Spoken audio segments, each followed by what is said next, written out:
Philadelphia, and welcome to Just Next Door, your favorite way to get the inside scoop on everything happening in and around the city. I'm Rochelle Jupiter. And I'm Kian Sullivan. Today we have an exciting show in store for you. From museums to hot selfie spots, come along with us on this week's journey around Philadelphia. Later on, we will have our co-host, Amadou C, in the studio conducting an interview with a special guest. Are you bored with the typical Philly cheesesteak? Well, you're in luck. The Philly Taco made its debut earlier this year. The Lorenzo Jim's Challenge originated on South Street. This cheesesteak wrapped in pizza is all the buzz. Let's take a stroll into the city's unique streets and eats on this segment of Outrageous Foods.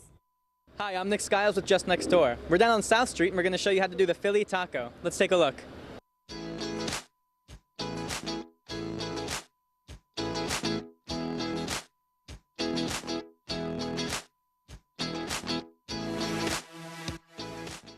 The first stop in creating the Philly Taco is at Jim's Steaks on the corner of 4th and South. Just walk in and pick up a steak and you're on your way to the next stop. Once you've got your steak, head up the block to another Philly favorite, Lorenzo & Sons Pizza, to pick up one of their larger-than-life slices.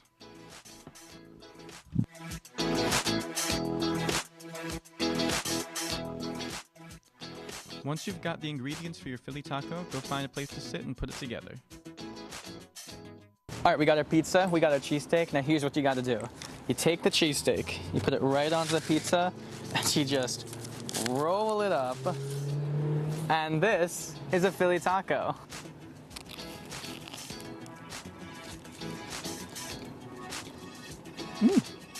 It's actually not half bad.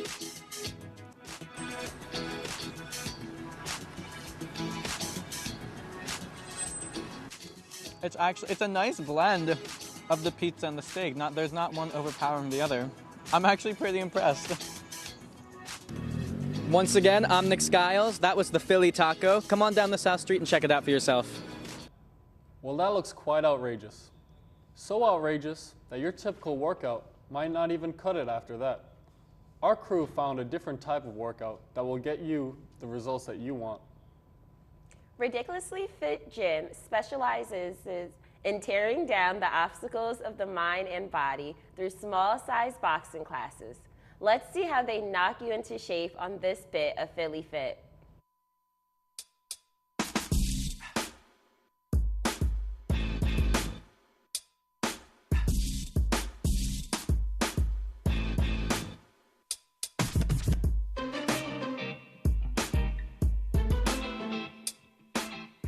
So Ridiculously Fit is about giving back to the community on learning how a combat sport, which is boxing. Boxing keeps you fit in a way where as though it's this very intense training. It's like if you jumping rope, it's working your endurance, it's working your calves, it's like working everything. Boxing is one of the most intense workouts out of every regiment within every sport. Boxing works on everything. Every other workout works on one specific thing.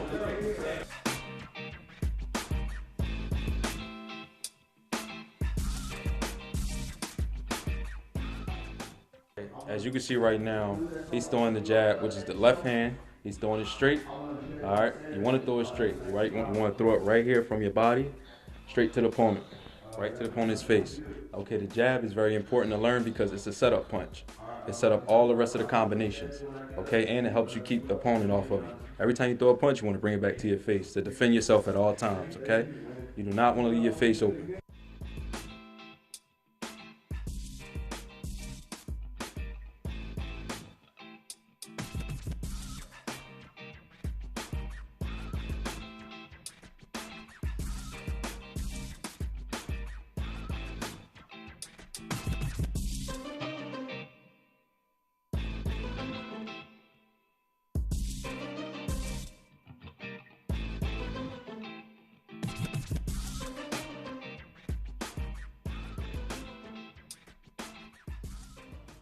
From gym steaks to boxing gyms. Now let's explore a different type of gym called the Palestra, also known as the Cathedral of College Basketball. Let's hit the streets of University City to test the public's knowledge on the Big Five. Round up your squad and see if you can score some points on this week's segment of Philly Facts. Hi, my name is Kevin Wynn. We're back here in another edition of Philly Facts. We're here at the Palestra to see if people know their Big Five trivia. The Palestra, also known as the Cathedral of College Basketball, opened in 1927. It is the home to the University of Pennsylvania and is also home to the Philadelphia Big Five. So, what teams make up the Big Five? Penn, LaSalle, St. Joe's, Villanova. What am I missing? This year, I think it's LaSalle, UPenn, Villanova, of course, Temple, and I'm missing the fifth. Well, Villanova is one of them.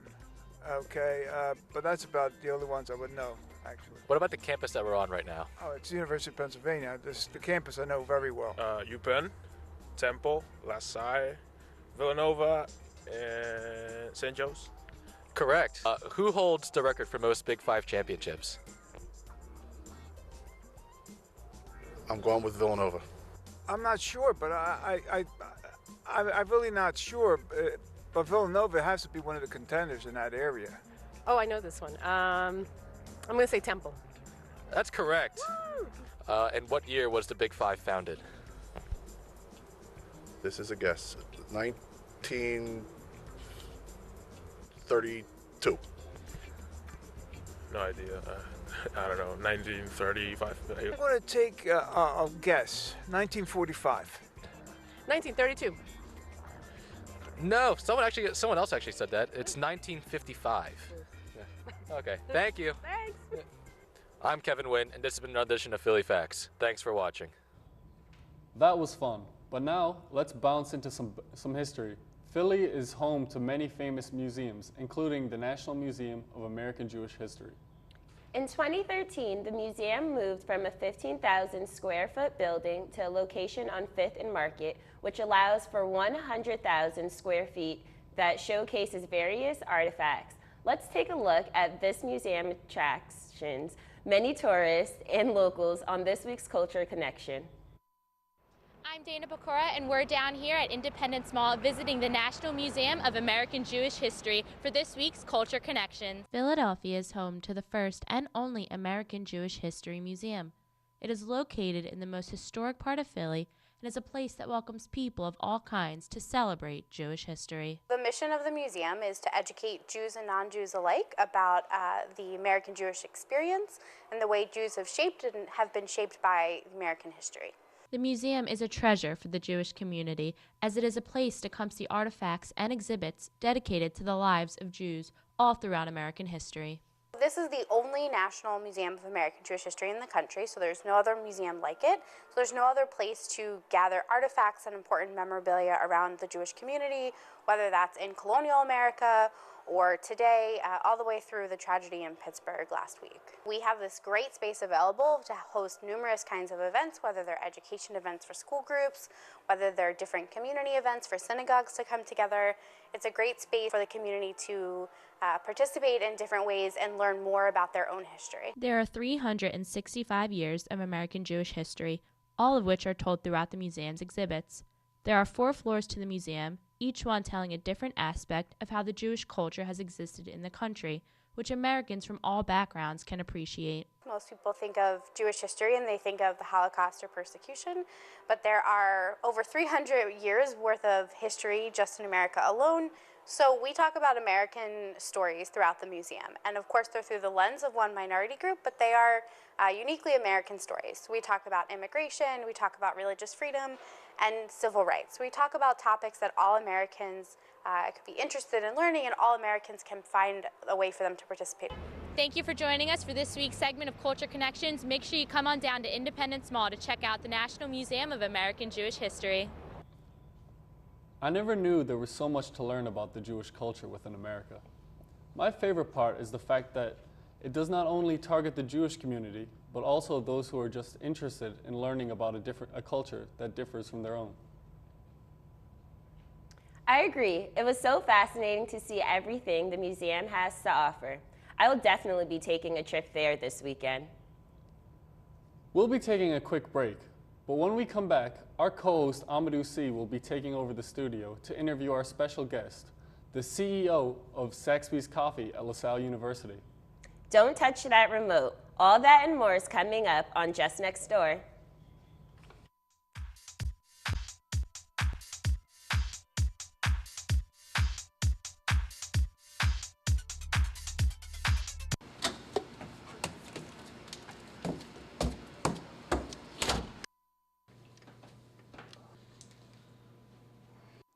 Life is hard. Effective consent is simple. Do not make hookup decisions if you won't remember them. For more information on sexual assault, visit nomore.org.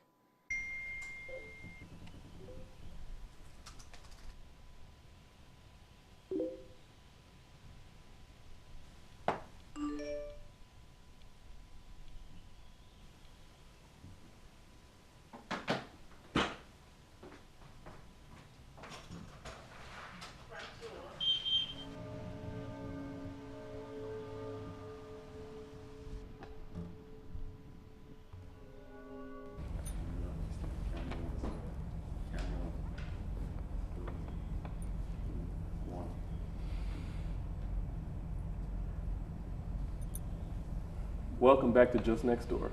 I'm Amadou C, here with Emma Schweiger, the Student Cafe Executive Officer of Saxby's Coffee at LaSalle University. For the past 3 months, Emma has taken off classes to run the franchise. This unique job allows Emma to get a glimpse of the business world and being responsible for managing decisions while still gaining college credit for her hard work. Let's welcome Emma to the studio. Emma, how are you? I'm good, how are you? So tell me, what is this program? What is the Student CEO program at Saxby's? So this is a super immersive program where I treat the Saxby's on campus like it's my own business. I do everything from making the schedule, the financials, working with vendors. I have to go into the city once a month for CEO meetings, and I get paid like it's a regular job while also receiving class credit. It's just a really good experience, and you get to see all of the different sides of business, and I really get to hone in my entrepreneurial skills that I've been learning at LaSalle. So you mentioned you go into the city to do meetings with other CEOs. Tell me about that. What's that like for you? It's actually really cool because we get to bounce ideas off each other while we're in there. We get to ask all of our questions, and we're all assigned coaches that work at Saxby's headquarters on Chestnut Street. So it's really cool to go in there and just like bounce ideas, like marketing ideas, ways to get involved more in the community off each other. And it's also super helpful, just like learning how to deal with like different situations, especially with your team members, because managing people can be hard sometimes. So tell me about the process. How did you get into this situation? So I actually went to the presentation when Nick Bear came on campus and was telling all of the LaSalle students about this program, and I was super interested, so I applied online and I got an interview on campus, and then I got moved to the second round of interviews, and I got to go to headquarters, and there I was interviewed by the exec board of Saxby's, so like Nick Bear, the CEO, and then the VP of Finance and the VP of Learning. Okay, so tell me more about what made you feel qualified to do this position. So like, how did you feel you were prepared for this situation? So I had a co-op last summer as well, so I got to work with other professionals. I worked with an inside sales team and a logistical team, so I think that helped me feel more prepared applying to different positions. But also the classes here at LaSalle, I think really made me feel confident and prepared that I had a good chance of getting this position and also doing well in my interviews. So you seem like you really enjoy your position here at Saxby's. Can you tell me like what's the hardest part of your job? I do love this position. It's a really great experience. I think the hardest part of this position is probably working with other students. We're in the classes together, we're like friends, and sometimes it's hard to be like not a disciplinary, but like the person in charge and still make sure they're following all of the rules and keeping up with like Saxby's quota. So that can be tough sometimes, but I think I've figured out a good way to balance all of that. So you mentioned you work with other students. Right. Has that affected your relationship outside of work with them? No, I don't think so. I think we're all still good friends, and I haven't really had any problems, like problem encounters. I think they understand and respect that this is a business, and some tougher decisions need to be made, and I think they understand that. Great. So it sounds like you've learned a lot. Can you tell me some things you may have learned about your position? I've definitely learned how to manage people better. I've never been in a leadership position like this before, and I've also learned a lot about financials and how such small things can influence a business and either make it profitable or less profitable. So I think the team development side and financial management, I've really gained a lot of experience in those two fields. So what would you say is like the best overall aspect of this job? One thing the main thing you take away from this? I really like Saxby's involvement with the community and how they give back, and also the way they treat their team members is just amazing. The Pay As You Wish event was probably my best memory as a Saxby student CEO, because my team had a great time with it, and we also were able to give back to the LaSalle community. So I think those two combinations of things is just a really rewarding feeling. Great, great. And so overall, it seems like you have a general gist of what's going on. You seem very excited about your abilities and all the lessons that you've learned. Is there anything you're most thankful of? I'm really thankful of the Saxby's community once again. I have a lot of support from headquarters. They're always there if I need them. Great. Always just text them, call them, right. Willing to answer all my questions. So I appreciate that. So that's all the time we have. Thank you so much for coming here and spending time with us. We're going to take a quick break, but when we come back, Rachel and Kian will return to show you more sights and sounds around Philadelphia. Stay tuned.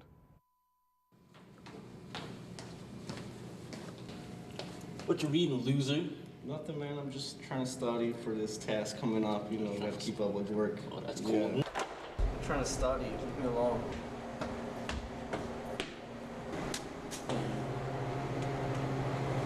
Hey, man, leave him alone. He's trying to study. All right, man. You got it.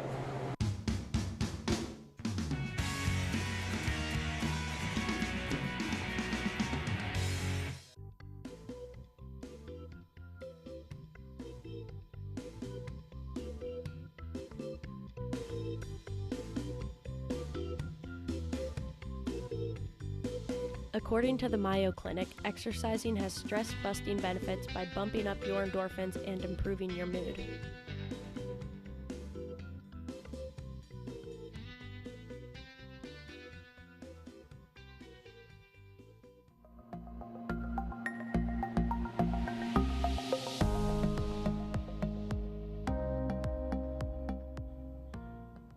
Welcome back to Just Next Door. Keenan and I are happy to be showing you around the city of brotherly love. Our next stop is St. Francis Inn, a ministry that provides services to residents and homeless individuals in the Kensington area. We send our team to shed some light on the inspiring people who help those in need at St. Francis Inn. Let's see how we can get involved. The St. Francis Inn is a community that serves the poor and homeless of Philadelphia by meeting the immediate daily needs of the people.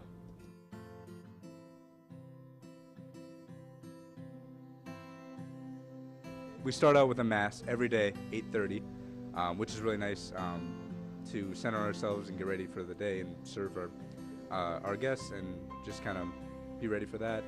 Start out with that, and then at 9:30 we'll kind of get to work and spread out and do our different ministries. We'll either work at the clothing store that's around the corner, work the breakfast shift, go on pickups to pick up a lot of our deliveries that we get every day, different things like that. We could be in the kitchen working all day, so there's a lot of responsibilities.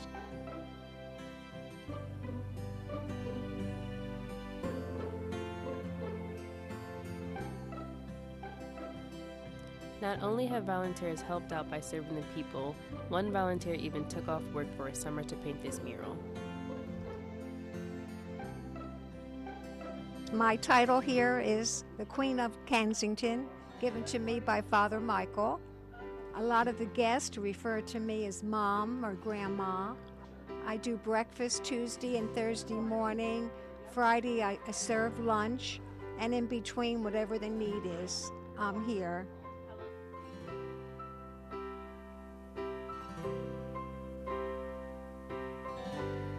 The people here at the inn they do everything for these people. They give them food and, you know, they help. There's a place down the street that they can get a shower, and there's a nurse there and stuff like that.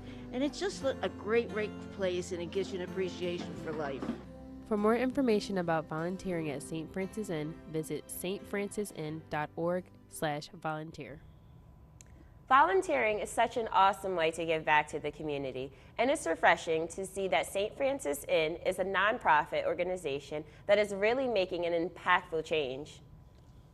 Let's see what our founding fathers were up to back in 1776 at another nonprofit, America's most hands-on history museum. We sent our crew out to Arch Street, located 2 blocks from the Liberty Bell, to see what's going on at the Constitution Center.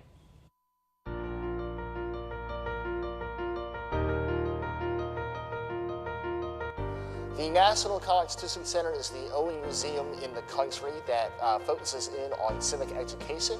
We were chartered by Congress in 1988 and were signed by President Reagan, allowing us to be a museum to teach the American history, to American citizens and also international folks as well. The National Constitution Center has a bunch of wonderful exhibits and artifacts.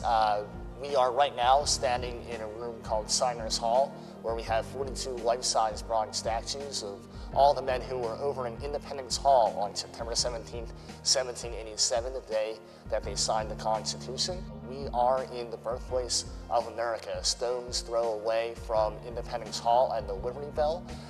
So it's a wonderful, unique ability to talk about the founding period and one of the most important documents in American history. When you come to the Constitution Center, visitors can watch, listen, and experience some of the key contributions of some of the most important figures in American history. Our current feature exhibit focuses on Alexander Hamilton, the famous founding father and current rap star.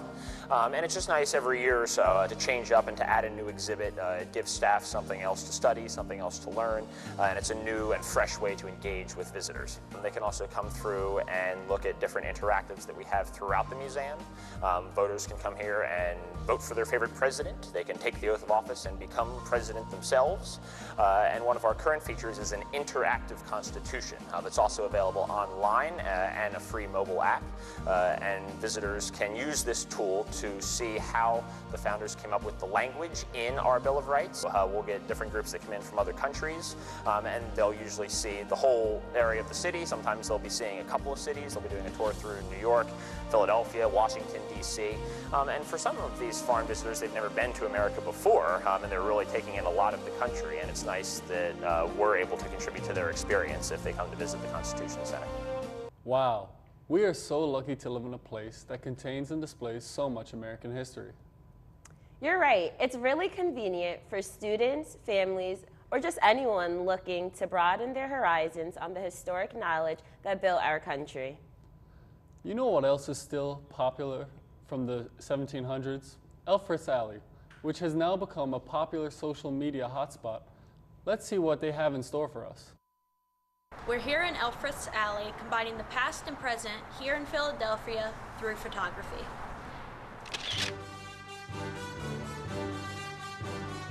Elfreth's Alley, located between 2nd Street and the Delaware River, is the oldest, most continuously inhabited street in the country. Designated a historic landmark in 1966, its narrow passageways were once meeting places for figures such as Betsy Ross and Benjamin Franklin. Time has changed, but the 32 houses along Elfreth's Alley, which were built between 1732 and 1836, have not. From old-fashioned flower boxes and shutters to Flemish brickwork, each house takes you on a trip back to the 18th century. Named for blacksmith and land speculator Jeremiah Elfreth, the alley was first home to the artisans and tradespeople who served as the creative backbone of colonial Philadelphia. In fact, the alley wasn't even in the original plans for the city. Considering its rich creative history and diverse ethnic background, it only makes sense that the alley is a hot spot for photographs of all kinds today.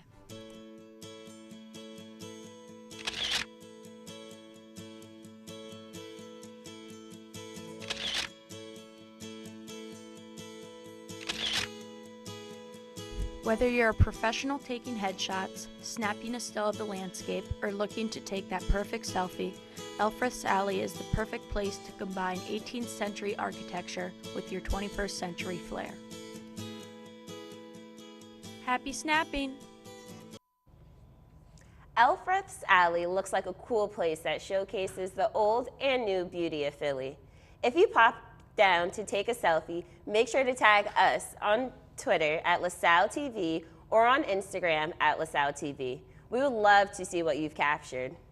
You know, Rochelle, I can totally picture myself there. I see what you did there. Let's not get carried away. Well, unfortunately, that's all the time we have for today.